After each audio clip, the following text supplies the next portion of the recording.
Bienvenidos al podcast semanal del Ministerio de Meditación Bíblica Internacional.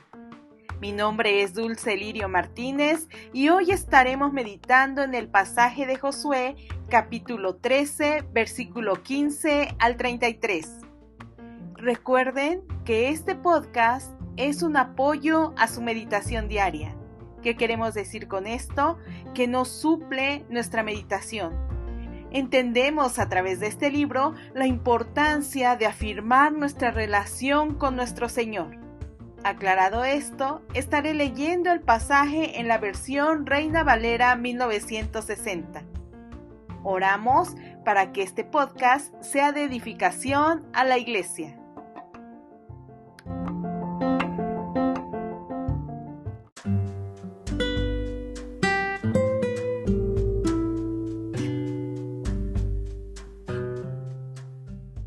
Dio pues Moisés a la tribu de los hijos de Rubén conforme a sus familias.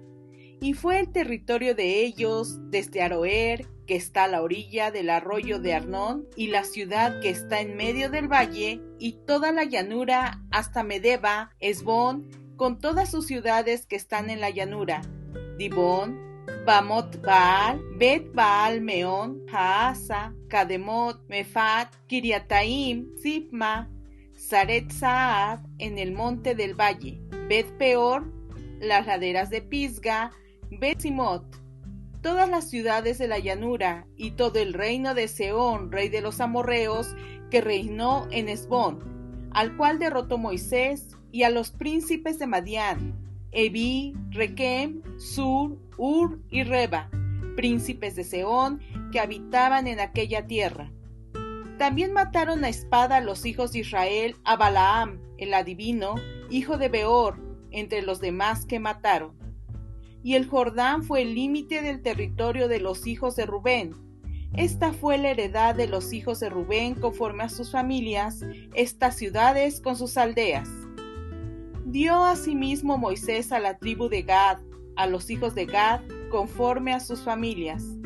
El territorio de ellos fue Jazer, y todas las ciudades de Galaad, y la mitad de la tierra de los hijos de Amón hasta Aroer, que está enfrente de Rabá, y desde Esbón hasta Ramat Mispa, y Betonim, y desde Maanaim hasta el límite de Debir, y en el valle Bet-Aram, Bet-Minra, Sucot y Safón, resto del reino de Sehón, rey de Esbón.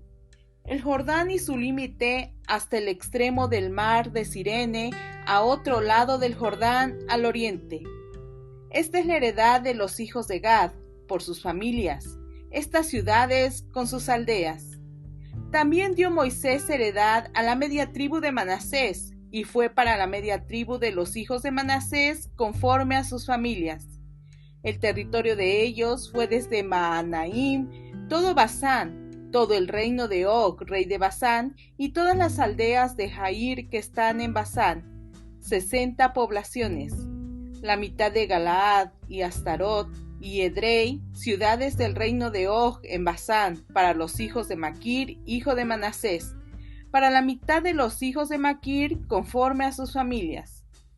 Esto es lo que Moisés repartió en heredad en los llanos de Moab, al otro lado del Jordán de Jericó, al oriente. Mas a la tribu de Leví no dio Moisés heredad. Jehová, Dios de Israel, es la heredad de ellos, como él les había dicho.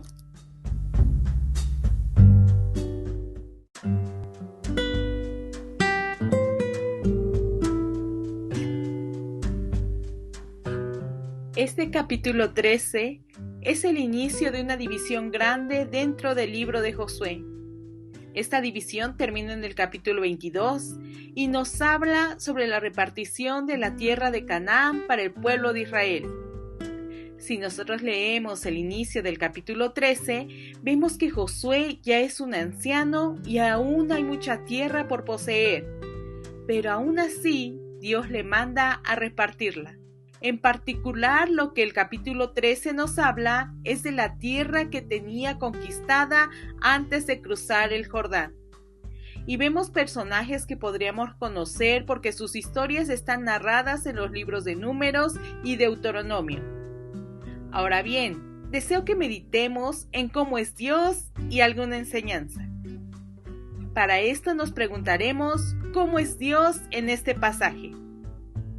Amados hermanos, debemos de recordar que el pueblo de Israel, que había salido de Egipto y venía de vagar 40 años por el desierto, no era un pueblo guerrero, pero estaba enfrentando a reyes poderosos y a pueblos que estaban acostumbrados a la guerra. Así que pensemos, ¿tendría el pueblo oportunidad de ganar? Ciertamente no. Entonces, aunque nuestras Biblias digan tierra que Moisés conquistó, debemos entender que la victoria fue dada por Dios en fidelidad a la promesa que había hecho, esa promesa de entregarles la tierra. Leeré Números 21, 34 y 35 para afirmar esta idea. Entonces Jehová dijo a Moisés: no le tengas miedo, porque en tu mano lo he entregado, a él y a todo su pueblo y a su tierra, y harás de él como hiciste de Sehón, rey de los amorreos, que habitaba en Hesbón.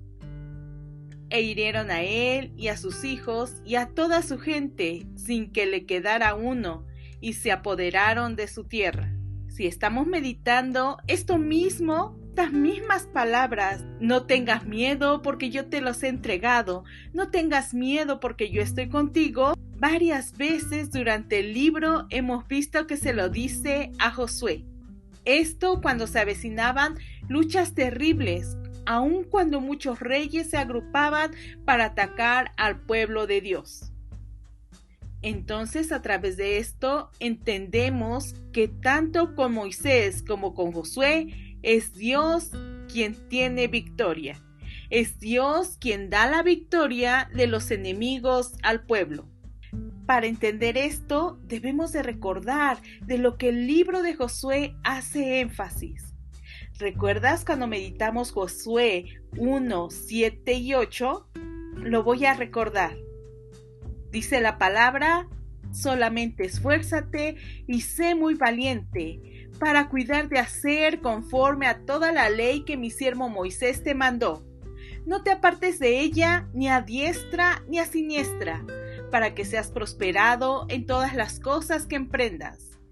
Nunca se apartará de tu boca este libro de la ley, sino que de día y de noche meditarás en él, para que guardes y hagas conforme a todo lo que en él está escrito, porque entonces harás prosperar tu camino y todo te saldrá bien. Y ahora una porción que meditaremos. Capítulo 23, versículos 5 al 8. Dice la palabra: y Jehová vuestro Dios las echará de delante de vosotros y las arrojará de vuestra presencia, y vosotros poseeréis sus tierras como Jehová vuestro Dios os había dicho. Esforzaos, pues, mucho en guardar y hacer todo lo que está escrito en el libro de la ley de Moisés, sin apartaros de ella ni a diestra ni a siniestra, para que no os mezcléis con estas naciones que han quedado con vosotros, ni hagáis mención, ni juréis por el nombre de sus dioses, ni los sirváis, ni os inclinéis a ellos. Mas a Jehová vuestro Dios seguiréis, como habéis hecho hasta hoy. Si tomamos estos dos pasajes que nos dicen que nos esforcemos en guardar la ley, ¿por qué era tan importante que la ley estuviera en ellos? Dice: mediten, no se aparten de ella ni a diestra ni a siniestra. Viéndolo de esta forma, podemos ver que el pueblo tenía que luchar contra sus enemigos, siempre dependiendo de Dios, y así el Señor los va a derrotar y se los va a entregar en su mano. Cuando estamos meditando esta palabra, nos cuesta trabajo vernos reflejado en ella, porque pensamos: ¿qué pueblo tengo que derrotar? ¿Debo matar a los que considero mis enemigos? Hermanos, para entender estas historias y poder traerlas a mi vida práctica, tengo que reflexionar ¿Qué enemigo me está ordenando Dios que mate del todo? Para aclarar esto, leeré Colosenses capítulo 3, versículos 5 y 6 en la versión Nueva Traducción Viviente. Así que hagan morir las cosas pecaminosas y terrenales que acechan dentro de ustedes. ¿Qué está diciendo en este caso Pablo? Hagan morir, maten esas cosas pecaminosas y terrenales que ¿dónde están? Dentro de ustedes. De tal manera que aquí nos aclara que no es un enemigo externo, sino que ese enemigo que debemos de matar, que debemos de hacer morir, que debemos de masacrar, dice una parte de la Escritura, son esas cosas pecaminosas y terrenales que ¿dónde están, hermanos? Dentro de nosotros. Continúo leyendo. No tengan nada que ver con la inmoralidad sexual, la impureza, las bajas pasiones y los malos deseos. ¿Dónde están todas estas cosas? Dentro de mí. No sean avaros, pues la persona avara es idólatra, porque adora las cosas de este mundo. ¿Recuerdan lo que leímos en Josué 26? Que ellos iban a adorar sus dioses, que sí se iban a mezclar. ¿Cuál es la idolatría en estos tiempos? La avaricia. La persona avara, la que desea con un deseo desmedido algo, eso es avaricia. Dice, porque la persona avara es idólatra porque adora las cosas de este mundo. A causa de esos pecados viene la furia de Dios. Hermanos, ¿qué es lo que debemos de asesinar nosotros? ¿Hacer morir? Esas cosas pecaminosas y terrenales que están dentro de nosotros, en nuestros pensamientos. Así que de nuevo la Escritura nos invita a meditar en su palabra, en su ley, de día y de noche. Hermanos, a veces pensamos que nuestros enemigos son poderosos, que este pecado no lo puedo vencer. Pero ¿qué es lo que nos enseña la Biblia? Dios es el que da la victoria. Cuando uno se somete a su voluntad, Dios va a dar la victoria sobre de esos enemigos. ¿Has luchado contra algún deseo? ¿Hay un pecado que no has podido erradicar de tu vida? Hermano, no lo hagas con tus fuerzas.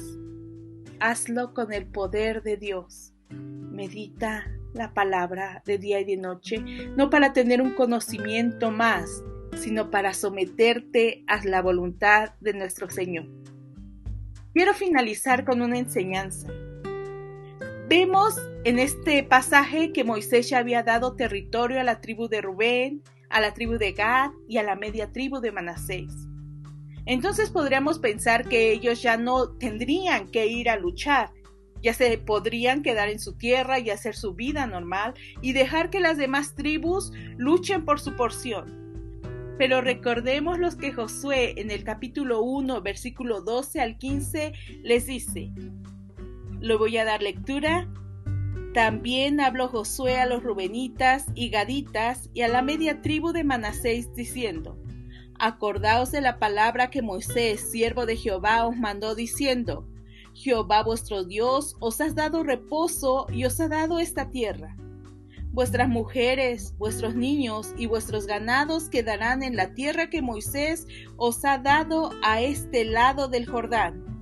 Mas vosotros, todos los valientes y fuertes, pasaréis armados delante de vuestros hermanos y les ayudaréis, hasta tanto que Jehová haya dado reposo a vuestros hermanos como a vosotros, y que ellos también posean la tierra que Jehová vuestro Dios les da, y después volveréis vosotros a la tierra de vuestra herencia, la cual Moisés, siervo de Jehová, os ha dado a este lado del Jordán, hacia donde nace el sol, y entraréis en posesión de ella. ¿Qué nos enseña este pasaje? Nos enseña una unidad, un pueblo luchando junto, una iglesia que es un solo cuerpo. Hoy podríamos pensar en algún hermano que esté desanimado, en alguno que esté pasando dificultad económica, alguien que esté enfermo. ¿Cómo podríamos aplicar esta enseñanza? Tal vez podremos hacer una llamada al hermano que tiene tiempo que no ha asistido a la iglesia y animarle, instarle, exhortarle a ir. Podríamos hacer una visita a alguno que esté pasando por enfermedad, para que juntos vayamos avanzando hacia la perfección, hacia la promesa que el Señor nos ha dado. Dejemos de ver solamente por nosotros mismos. La palabra de hoy no nos enseña eso. Busquemos la unidad de toda la iglesia de Cristo y avancemos juntos a la promesa del Señor.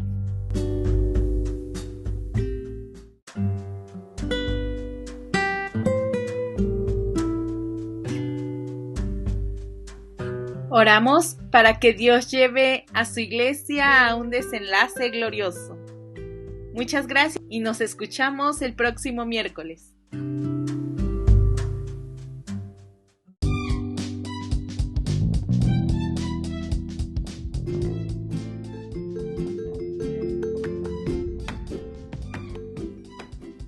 Te invitamos a compartir este podcast con tus contactos y amigos y a visitarnos en nuestra página web www.meditacionbiblica.com, donde podrás descargar el calendario de meditación bíblica y encontrar información acerca del ministerio. También visítanos en nuestras redes sociales y suscríbete. En Instagram nos encuentras como Meditación Bíblica, en Facebook como Ministerio de Meditación Bíblica y en YouTube como Meditación Bíblica Internacional.